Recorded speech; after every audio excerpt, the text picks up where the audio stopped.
My name is Tom Prugh, and I'm the co-director with Worldwatch senior researcher Michael Renner of this year's edition of our flagship annual State of the World, subtitled this year, Governing for Sustainability. Michael unfortunately broke his wrist last week and was ordered by his doctor not to travel, so he is unable to be with us today. He's watching the live stream feed on his computer. Either that or he's on a beach in Jamaica. I'm not really sure. I'm pretty sure he's watching the live stream feed. He was going to give the opening talk, but I've mashed our two talks together and we'll be delivering that one. He was also going to moderate one of the panels, but Bob Engelman is stepping in to do that. Many of you probably know that this year is Worldwatch Institute's 40th anniversary. And when Lester Brown founded Worldwatch in 1974, the scope and outlines of our sustainability challenge were just beginning to emerge. The technical issues were just beginning to be defined in detail. 40 years later, that's no longer true.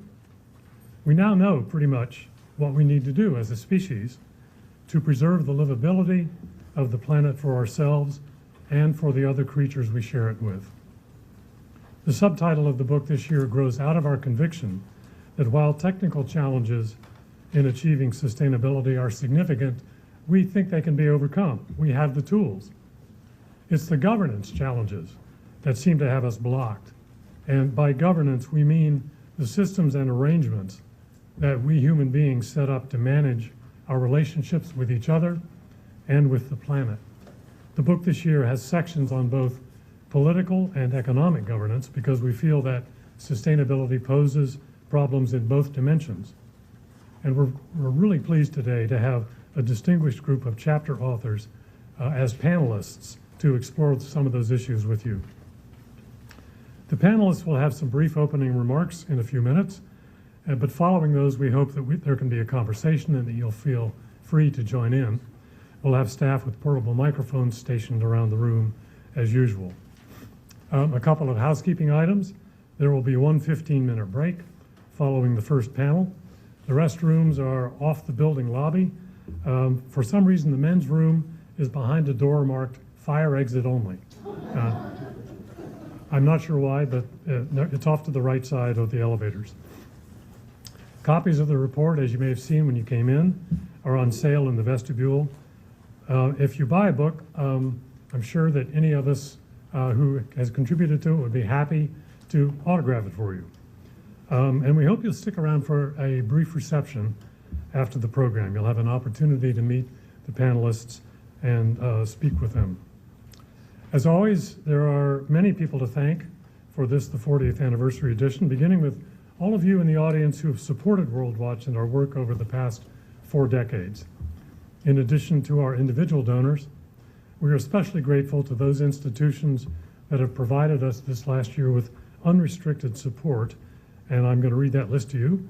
To give a shout out to the Del Mar Global Trust, the Garfield Foundation, the HITS Foundation, the Stephen Lutold Family Foundation, the Lewis Foundation, the Randall's Family Living Trust, the estate of Aldine Reiner, the Serendipity Foundation, the Shenandoah Foundation, the Flora L. Thornton Foundation, and the Joannette Wallerstein Institute. Second, I want to thank all the contributors to the 2014 edition, especially those who are here with us today, and including Katie Oth and Evan Mussolino of our Energy and Climate team, who are here in the audience or working out at the tables. I guess they're both right here, good. Who somehow managed to carve some time out of a very heavy workload doing energy and climate stuff to contribute a strong chapter on the governance and the resource curves. Of the other authors, several have Worldwatch connections, but many of them are unaffiliated journalists, activists, attorneys, economists, and other experts with very busy lives and many commitments who generously responded to our call for their expertise and insight. We quite literally could not produce State of the World without them. And speaking of producing the book, I want to mention Lisa Masney, our editor, who stepped up this year to assume that daunting role for the first time. We also owe a major debt of gratitude to David Miller and his team at Island Press, who have been the publishers of the English edition of the book for the last 3 years. Their support and willingness to serve as a sounding board are indispensable. And many thanks also to the numerous partners we are very lucky to have in other countries around the world by making State of the World accessible in Chinese, Spanish, Turkish, Portuguese, Italian, Greek, Hungarian, Bulgarian, Japanese, and other languages. They have extended our reach enormously. Finally, several of our board members are here today, some traveling far to attend this event and related meetings. Our board members are unpaid and unreimbursed, but certainly not unappreciated. We have benefited immensely from their wisdom and their tireless commitment to the Institute. And I'd like to mention each of them by name, and if they're here, please give a wave.